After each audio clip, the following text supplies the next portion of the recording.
بسم الله الرحمن الرحيم. يا أيها المزمل قم الليل إلا قليلا نصفه أو انقص منه قليلا أو زد عليه ورتل القرآن ترتيلا إنا سنلقي عليك قولا ثقيلا إن ناشئة الليل هي أشد وطئا وأقوم قيلا إن لك في النهار سبحا طويلا واذكر اسم ربك وتبتل إليه تبتيلا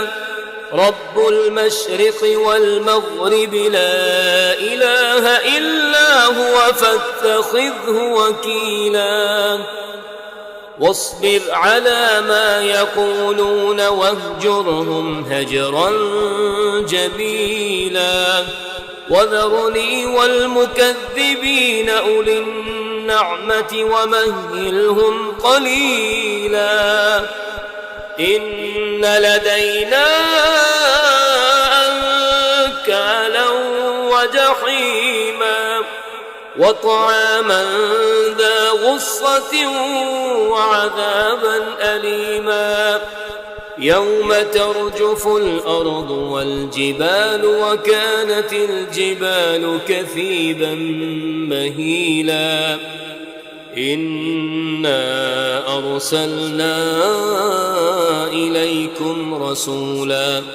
شاهدا عليكم كما أرسلنا إلى فرعون رسولا فعصى فرعون الرسول فأخذناه أخذا وبيلا فكيف تتقون إن كفرتم يوما يجعل الولدان شيبا السماء منفطر به كان وعده مفعولا إن هذه تذكرة فمن شاء اتخذ إلى ربه سبيلا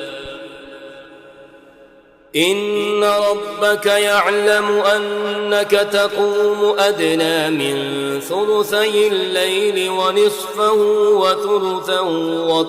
وطائفة من الذين معك والله يقدر الليل والنهار علم أن لن تحصوه فتاب عليكم فاقرؤوا ما تيسر من القرآن علم أن سيكون منكم مرضى وآخرون يضربون في الأرض يبتغون من فضل الله وآخرون يقاتلون في سبيل الله فاقرؤوا ما تيسر منه وأقيموا الصلاة وآتوا الزكاة وأقرضوا الله قرضا حسنا وما تقدموا لأنفسكم من خير